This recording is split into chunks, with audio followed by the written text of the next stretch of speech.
this is just going to be a short little overview of some builds I made that I want to show off to you all. In the process of me making other stuff, I've been using Space Engineers to blow off some steam.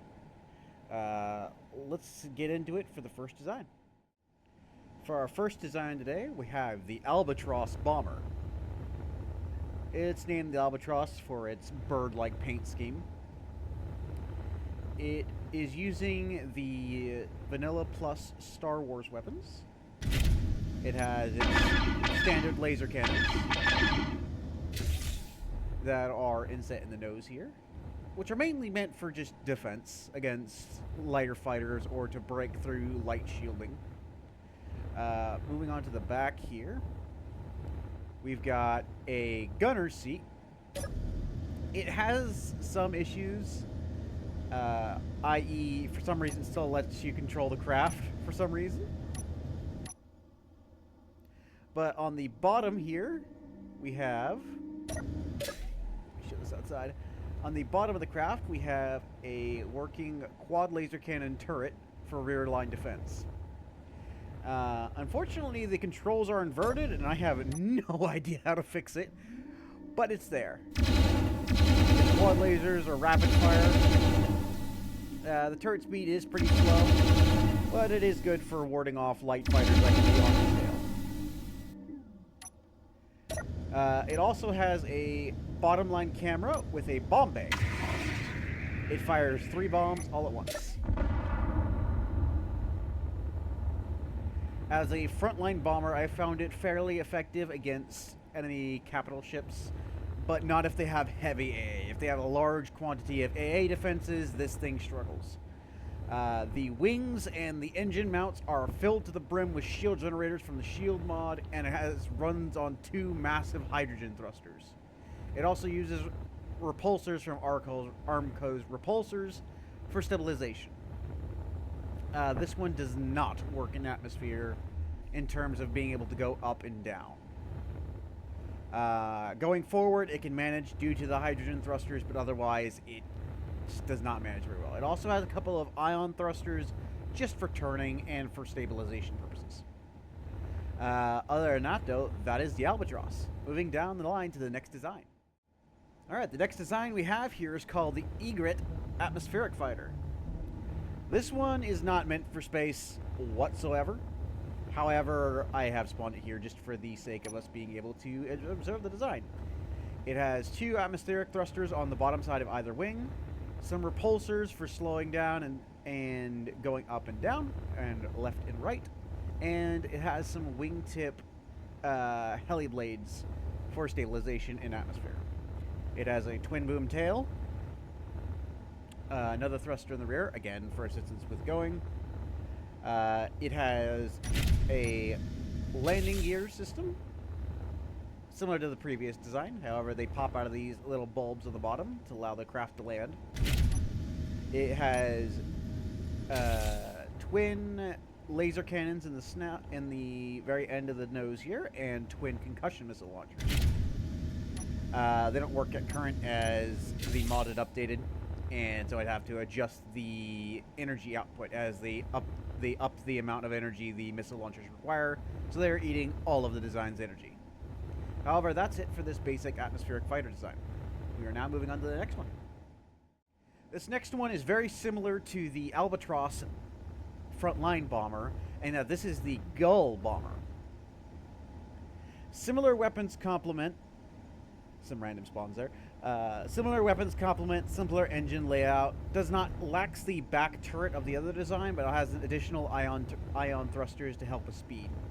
It still maintains the 2 inset lasers, and then it has its bomb bay. Again, not working at current due to energy consumption. Maintains a similar top speed to the Albatross. Now we'll move on to the next design, as this one's pretty much identical to the previous Albatross, just less shielding and less overall weight, allowing it to be faster, but also less defensive measures, so a little bit more vulnerable. Now we'll move on to the next design. This next design was my first attempt at making anything resembling a capital ship. This one is the Cobra class Corvette.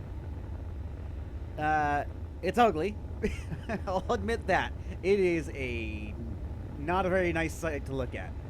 But it is coated with a couple of chin-mounted turbo lasers and laser cannons coating the entire thing, as it was meant as a point defense craft. This is also dueling as a spawn with this, as I forgot to turn off the Reavers. So there's some Reavers headed this direction, so I spawned this craft as a defensive measure against those in the meantime. It is filled with batteries, reactors, and shield generators, so it's able to tank light fighter fire. It's not that fast. It has some seats that are mainly just for decoration. The intention was to have them be able to control some of the laser cannons. It has a gravity generator on the grid, though, so you can still move within the design. Compared to its exterior, it's pretty compact. However, effectiveness-wise, I found as an anti-fighter craft, it is fairly effective. Anti-reaver craft, that's something else. We might see that later. Alright, let's move on to the next design. Now into the next craft, we have the Hawk Fighter, as you can tell by its paint job. It's a compact fighter design using mainly ion thrusters. Well, only ion thrusters and then repulsor lifts for stabilization. This craft is used as a light interceptor that also has, I believe, its main intention is to attach to the sides of this Cobra class. You basically can fly in and attach to these magnets to be easily deployed. Its speed is fairly decent. It's got twin laser cannon for the nose mount, rapid fire laser, and then it has twin boomed medium laser cannon, and also a proton torpedo. General, all-purpose snub fighter that can be used for interception and to tackle capital ships. From use, its actual survivability is not that great, but it's meant as a snub fighter to intercept enemy fighters that are incoming or to harass light frigates, so it's not expected to. Other than that, though, that is the Hawk Fighter. Moving down the line, let's go to the next design. Overviewing this next design is the LF-85, Light Fighter-85. I initially started basing it off of a Z-95 from Star Wars, as you can tell by the markings. It's fairly well in terms of movement. It uses some of these armored tiered engines for thrust. It has a cylindrical hull. The engines are actually just containing mainly shield generators and reactors as to contain them in an armored portion. Same with the wings. They have reactors and more shield generators underneath the wing beams. It has 3 landing gear, and it runs with twin medium laser cannons and twin ion cannons for hitting capital ships. It's mainly meant as a complement to a capital ship force. So in case the enemy is coming at you with shields, you deploy some of these to whittle down their shields while still being able to dogfight with others, but it doesn't have enough equipment on its own to take down larger capital ships. Let's move on to the next design. Here we have the Z-94. Again, based off the Z-95 design, it is, in all honesty, it is a very slim craft. It's basically made to be as compact as possible, besides the wings, while still maintaining a good overall flight performance. It's very lightly armed with just simple inset wing cannons. Not wing cannons, hull cannons on the front for easier accuracy, and then wingtip medium lasers. And then it has some wing-mounted landing gear on the back. It does not have a frontal landing gear, as you're meant to land and have the rear engines facing down a bit. Again, it uses the armored slope class engines. They're fairly effective. Its survivability is middling. You're meant to deploy these like 2 to 3 at a time. Alright, let's move on to the next craft. This next design is an interesting one. It is the Shoebill dropship. It comes with a quad mount of laser cannons for the front, mainly for defense, and twin rocket launchers on top for offense. It runs mainly on ion engines, but it also has atmospheric thrusters, so this does actually work in atmosphere. On the back of the craft, there is a button here, which, when you click, opens the door partially, so that you can get back in. However, it still covers the crew, so say if you're trying to get back in and you're under fire, you can have the door as cover. The buttons here will both full extend it, to have the door fully open, say you want to full deploy your troops, and to shut it entirely. There's 6 seats in here for 6 passengers, and a pilot seat that also has a stealing hatch. So if you have your crew inside and your pilot is not trying to get out, you just close the door behind him to give him some extra protection. Its flight performance is not exactly the best, but it's a dropship. So what else can be said? Again, quad laser mount, twin rockets.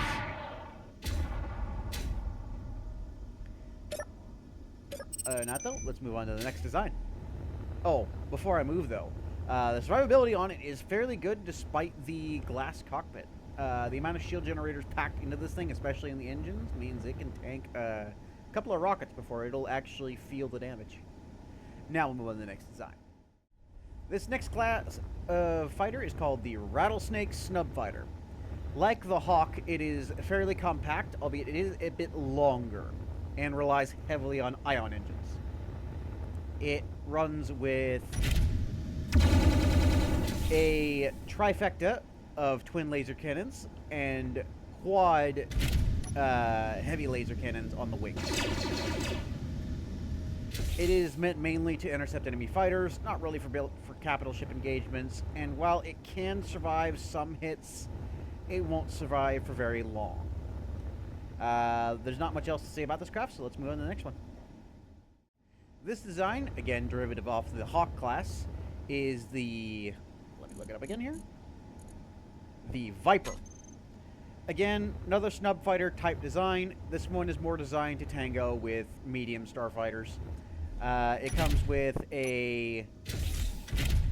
turn it off. Quad laser mount on the front and 6 concussion missile launchers. Oop, bit of lag there.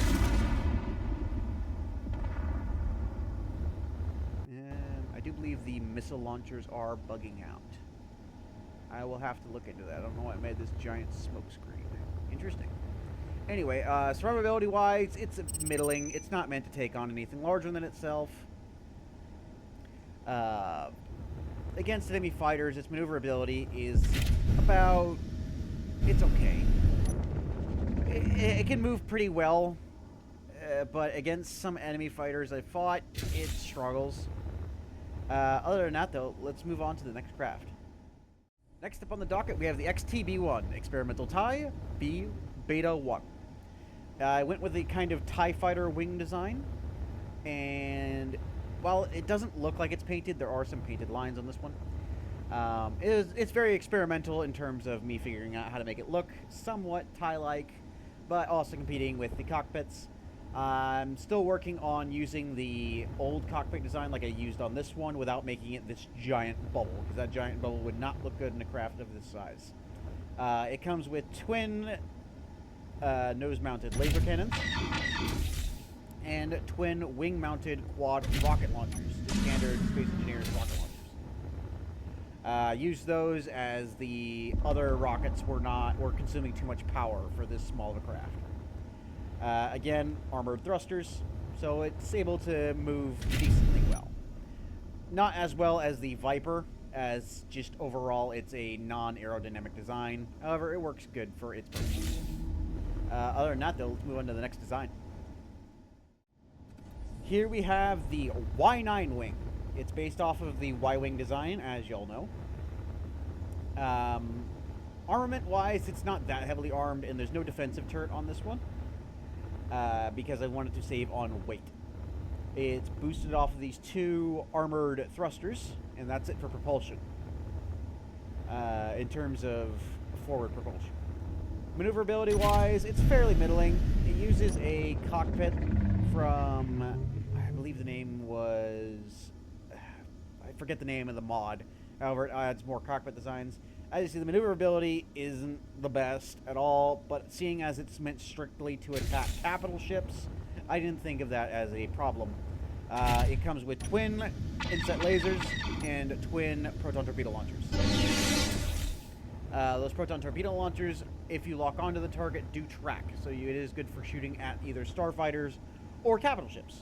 And the damage is enough that it'll severely dent most shields. Survivability-wise, it's taken some hits. It can take more than the X-TIE or the other fighter designs I have here. Not as good as a dropship, though. It can take a beating. Doesn't do survivability so well if the wings get blasted off, though. If the engines get blasted off, it is more or less dead in space. We have one more design before we call it a day. Let's move on to that. This next one is the biggest design I have made in Space Engineers that I have saved. I had a carrier at least 2 years back that I made with a friend. However, I apparently didn't save it, or I just didn't properly do the blueprint thing or something along those lines. However, this, as of current, is the biggest one I have in my roll. It is covered in twin laser cannon turrets, twin turbo laser turrets, single turbo laser turrets, single laser cannon turrets, and then 2 tri-mount turbo lasers. There's supposed to be a second one here. I think it didn't save proper. And then it has 2 heavy turbo lasers, on the rear top deck. On the side of the ship, it has 3 quad laser cannon. What would you call it?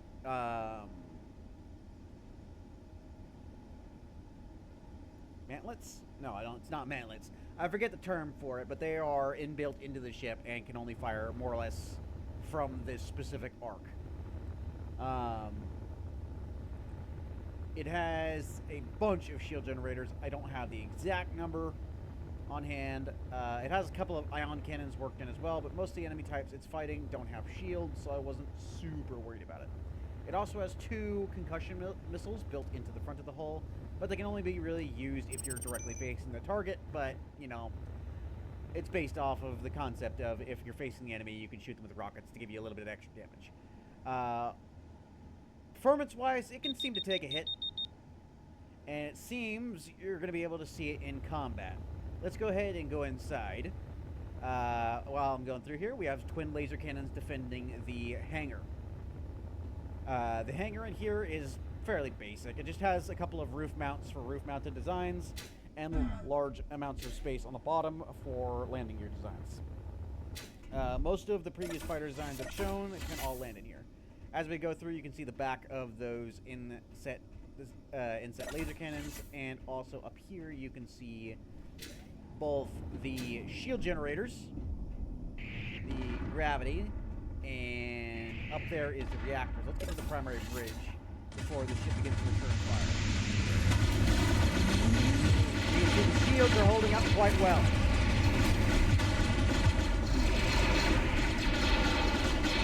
Fortunately, this year the enemy is behind us, and I think,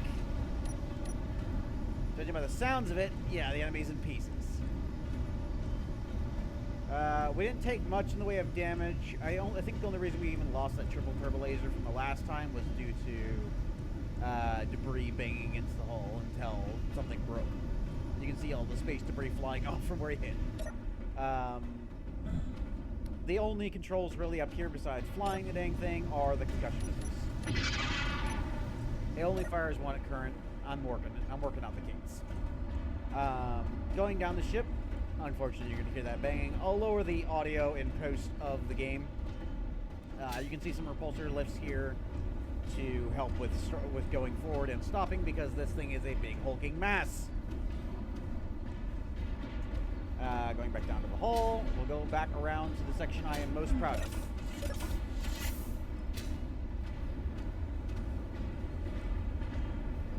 Also, a couple of twin laser mounts toward the rear to defend the engines from any fighters trying to sneak up underneath. On the back, we have the engines. It has 3 of these large engines per slot. They are all of that armored tiered engine bits. You can see bits of the ship. We just blasted the bits on the back here. The engines gave me the biggest headache for designing this entire craft. Other than that, though, as this was the last one, I'm going to back up here so we don't have to keep hearing that.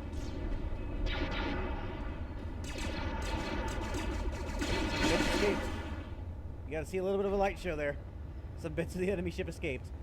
Anyway, these are all the designs I have made over my time playing Space Engineers that I've actually saved. Let me know if you enjoyed this down in the comments, as this is something, well, I'm not going to do this regularly, as this was more or less just as I was de-stressing while dealing with some of the Gmod stuff. Let me know if you'd like to see more of my designs in the future. Other than that, though, have a good one.